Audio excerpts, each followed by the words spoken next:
So if you're looking to make your daily routine more adventurous and take the long way home, the KTM 390 Adventures is for you. And it's underrated by a lot of people, but only people that haven't ridden it and haven't experienced what a fun bike this is to ride.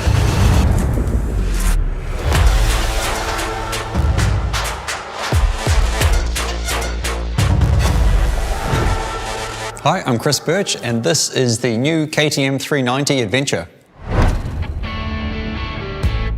The KTM 390 Adventure is a lightweight adventure travel machine that's the perfect introduction to the extreme world of KTM adventure. Its power-to-weight ratio, innovative technology, and full-size adventure equipment make it a really good option for those riders looking to get into the world of adventure riding, but in a smaller, easier, more manageable package. So I brought along a friend, someone that's new to the whole KTM adventure world. Hey Chris. How you doing? So please introduce yourself and explain how you got onto this whole adventure thing. So my name is Dominic and I used to be a road rider, but then I came across your Birch Approved series that you did on YouTube. Nice. And I was really excited. It looked so much fun to me and that's why I decided to change to the KTM adventure world. Cool, man. And what is it about the KTM 390 Adventure that attracted you to this bike? So a friend of mine has a KTM 890 Adventure R and I gave that bike a try, but I didn't feel really comfortable as I don't have the skills right now to get into a big bike like that one. So the KTM 390 Adventure fits perfectly for me as I feel much more comfortable. Okay, so not quite ready for like the 890, 1290R just yet, Exactly. But wanting to kind of step into the whole adventure world, and yeah, good choice. So what are some of the features, some of the aspects of this bike that you like? So first of all, what I really like is the lower seat height, as it gives me more safety when it comes to stopping the bike, as I can put both feet on the ground really safely. That's the most important thing for me. But also like handling the bike when it comes to the power of it. Because in the beginning I felt like maybe it's a bit too less for me to go off the track, but actually this bike gives it everything and it's super cool to ride.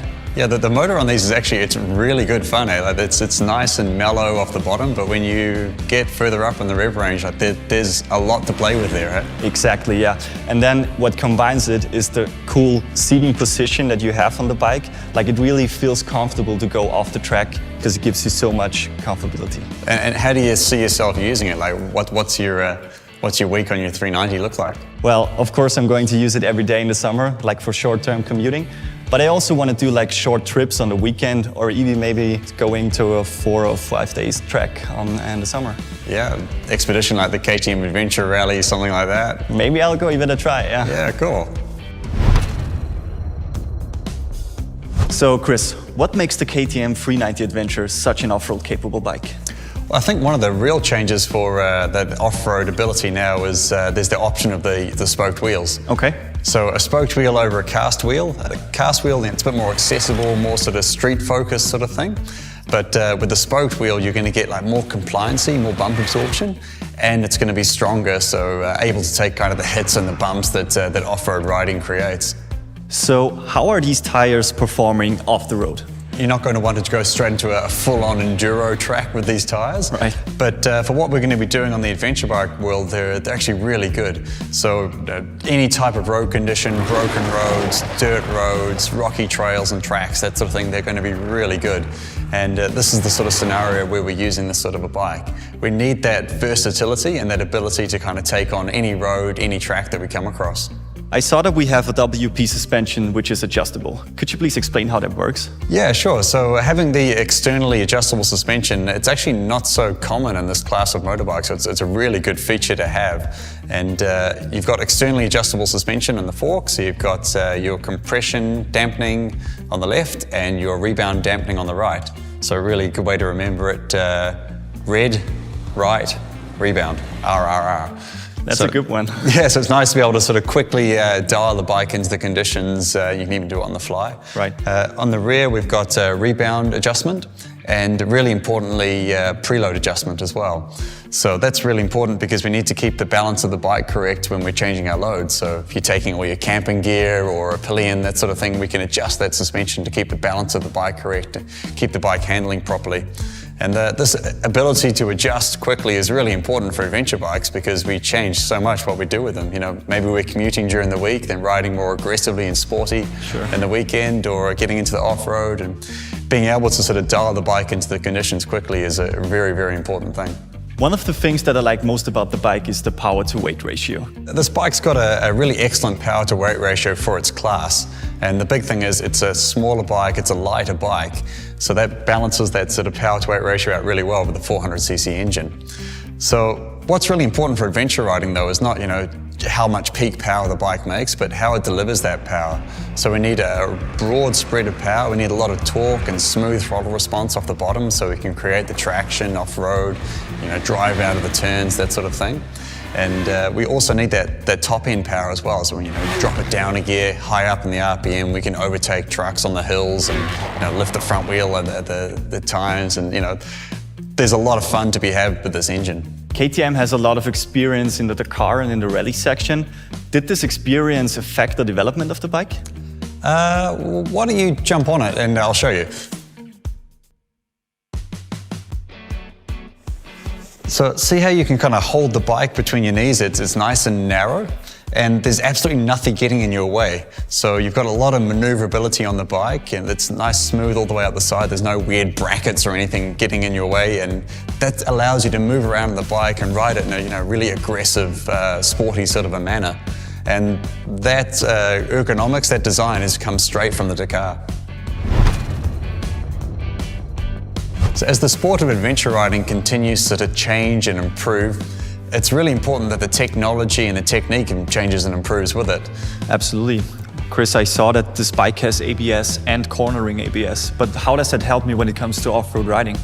Yeah, so the early systems of ABS, they were pretty challenging in the off-road, but that's the past, and now we have the present, the new systems with specific off-road ABS, and it works really, really well. So it's single channel ABS, so it's no ABS in the rear. You can lock and slide the back end, use it to tighten your line, set the bike into the turns. But with the ABS is still going to be functioning in the front, but with a setting that's specific for off-road riding. So it's going to allow more slip, more dig than it will in street ABS. But if it senses too much, if the front starts to lock, the front starts to slide, it's going to engage the ABS, and you're going to be able to continue around your corner. It takes a bit of figuring out, it takes a while to learn to adapt your technique and to trust the ABS system, but once you do, that off-road ABS is really powerful. It works better than me. That sounds amazing. But what happens when the bike's starting to stall? Yeah, so in the older systems, every time you stall the motor, the ABS would default back to street mode, which could be quite frustrating in an off-road situation. But now, once you set it into off-road ABS, the bike is set into off-road ABS permanently until you change it. So what about the Quick Shifter Plus? I guess that's a pretty cool feature, right? Yeah, the Quick Shifter is fun. It's definitely more of a street riding sort of thing than the off-road side. But it's a lot of fun to use. Not only is it upshifting, so you can hold the power on, leave the clutch alone, just kick through the gears as you're accelerating. With the Quick Shifter Plus, it's downshifting as well. So this is where the slipper clutch and the Quick Shifter Plus sort of start to work together. So imagine without this slipper clutch, if we were to shift down aggressively, the back tire could get slowed too much, could lock and beep, beep, beep, beep, beep, and sort of start hopping into the turns. The slipper clutch takes that all away completely. So imagine we're coming to the turn really hard, we're on the brakes, bang it down a gear, the back end's in control with traction the whole time, hit that apex, back on the gas and out of there. So the Quick Shifter Plus and the slipper clutch working together make it a lot easier to sort of ride with more aggressive sort of sporting manner on the street. That sounds amazing. So obviously this bike has traction control. I guess that's gonna help me when it comes to riding, right? Yeah, for sure. Like you mentioned you want to use the bike for commuting to work. Exactly. Yeah, that sort of situations, traction control is really, really beneficial. Slippery inner city streets, lots of cars and traffic and things to focus on, and you've got this sort of extra kind of help in the background. And the big thing with those traction control systems, it's never going to hold you back. It's never going to detract from the ride. It's just going to be there to kind of help you out in the background should you need it. At the weekend, you're going to take off up into the mountains, get on the gas, a bit more sort of sporting riding. Slippery patch mid-corner, maybe a bit of loose gravel, something like that. You're just going to have that extra bit of help in the background should you need it. And again, it's never going to hold you back. It's just going to be there to help if you need it. Chris, as a former road rider, I have a different seating position and stuff, so I guess I have to figure a few things out when it comes to off-road riding, right? Yeah, definitely the body position between sort of road riding and off-road or dirt road, loose surface riding, it's quite different. You don't want to be sort of tucked down full aero like you would be on a MotoGP bike sort of thing. Yeah, so the first thing is you want to be further forwards on the bike. Okay. So we want to be as close to central, sort of 50-50 as we can, so right towards the front of the seat, and that's where that narrowness in the tank, that ability to move around is really important. So moving forwards on the seat, and then rolling your hips forwards, so your back's kind of straight up and down, and you're like engaging your core. And the idea is we want to kind of lock in through our legs, stabilize through our core, and that allows us to keep our upper body really soft and relaxed. So with your arms, instead of having like a road drop in your elbows, you want to have your elbows nice and wide. So that's giving you the strength across your shoulders, strength across your chest to kind of support your head and keep yourself in control on these sort of rough, bumpy surfaces. And really important is you want to get into the habit of resting a finger on the clutch and the brake controls. Okay. So that they're there straight away when you need them. So it's not like you're having to go and reach for that clutch if you need to disengage that power or get to the brake. It's there straight away. Really important habit to get into, that one. And with your foot control, so the clutch and the brake, you want to have your toes back, more sort of on the balls of your feet, on the foot pegs, and then you're bringing your foot forwards to use the brake, bringing it back, bringing your foot forwards to use the gear lever, bringing it back. Getting used to that sort of back and forth of the controls is really important. So it doesn't want to be like an in and an out movement, it's a backwards and forwards movement. And it's really important to kind of practice this, on the quiet street, in the car park, something like that. So it's all really nice and familiar to you before you get out into the off-road situations. Definitely gonna do that. Nice. So I'm guessing with your background in road riding, standing up on the bike's pretty foreign to you? Yeah, absolutely. I was always wondering why you have to stand up when you're off-road riding. Yeah, so you don't have to stand up when you're off-road riding. Okay. That's a common mistake people make, but there's definitely times where it's beneficial. So if the trail's really rough, it's bouncing you around the place, it's nicer to stand up. You have more sort of influence on the bike, right? And it can kind of help isolate you from the bumps and the terrain a bit more. When it's slippery, low traction, that sort of situation, it's a benefit. But it's really important if we're doing the standing up thing that we're doing it right. Yeah. Yeah. So can you show me how to do it right? Absolutely, yeah. So really important, the first thing to start off with is that your shins, your lower legs, straight up and down. So we don't want to be kind of standing like this with our knees forwards. That's going to make it really hard on your legs, really hard on your glutes, and kind of put you out of balance. Okay. So the lower leg, your shins straight up and down. That's it. So you're locking into the bike with your knees, you can sort of hold the bike with your knees.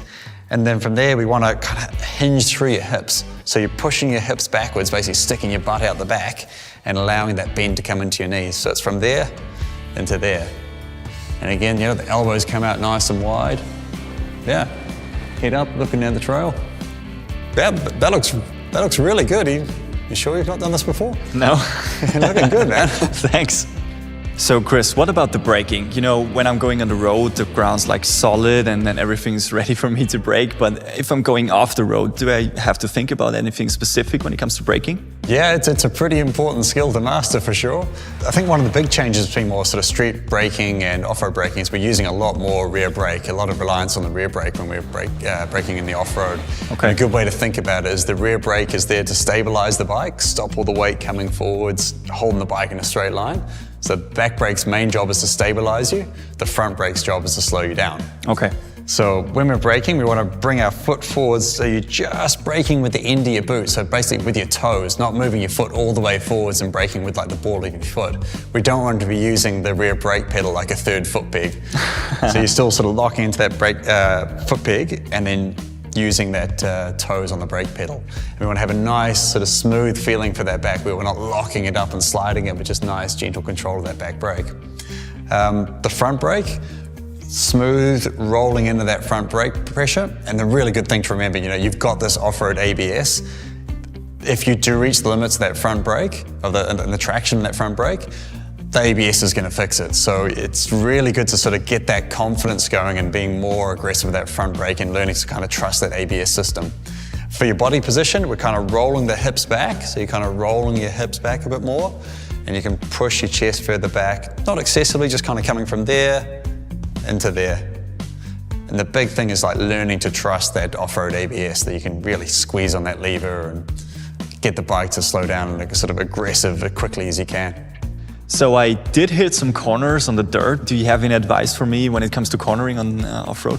Yeah, I understand where you're coming from for sure. I had a big problem when I got into adventure riding trying to learn all the road style. So, as a dirt bike guy getting into adventure, I had to try and figure out, the whole road technique, and that does not work in the off-road at all. Right. So imagine in a left-hand corner on the road, we're dropping our elbow, we're tipping in with the head, leaning into the corner. In the off-road, it's the total opposite. We're trying to lean the bike over into the turn, but keep your weight directly central, straight up at the top of the tires. So you tip the bike over underneath you, but you're keeping your weight central to the tires. So you're moving your head and your shoulders more to the outside, your hips more to the outside, keeping that weight directly over the tires, kind of allowing the bike to lean and keeping that downwards pressure, your weight centered over the contact patch of the tires as you turn. So the really cool thing with this, that feeling of the bike sliding and slipping in the turns? Absolutely. Yeah, that kind of goes away. But if it does start to slip, you move and slide with it, so the slip turns into a drift. And drifts are really fun. Yeah, they are. Cool, so with the right technique and all this technology, I think you're going to be in for a lot of fun. For sure, we all want to go for a long distance drive. Are there any specific parts that you might recommend to us? Yeah, I think the number one would be the engine protection. So the good thing with that, especially when you're more new to off-road, is that you're straight into extra confidence. So that the bike's equipped, so when you're going to sort of difficult terrain, you're not having to worry about damaging the motorbike. And you get your line a bit wrong, you stump out on a rock, it's not going to be that big a deal. In that same vein, the extra hand guards, the hand protection. If you drop the bike, it's going to protect your levers, pushing through the bushes, stones, that sort of thing. Extra protection for your hands. You combine that with the engine protection, the bike's going to be pretty well looked after. For sure, we all going to take a lot of gear with us. How do we store the gear properly on the bike? Yeah, for me, I much prefer the fabric, the soft luggage, over the aluminium boxes. I think that's much more suitable for off-road riding. And KTM make a good sort of side bags and a tail bag. You put all those together, you're going to have more than enough storage space for everything that you need to take on a journey like that. Last but not least, motorcycle riders, we all love sound. What would you recommend for the sound? Yeah, the Akropovich slip-on, it's a nice addition. It makes the bike sound really good. Lighter weight exhaust and maybe a little bit more horsepower as well. So really nice addition you can make to the bike. So there's a huge amount of power parts available for the KTM 390 Adventure, and you can really use these to customize the bike, get the bike set up for your style of adventure riding, and really make the bike your own.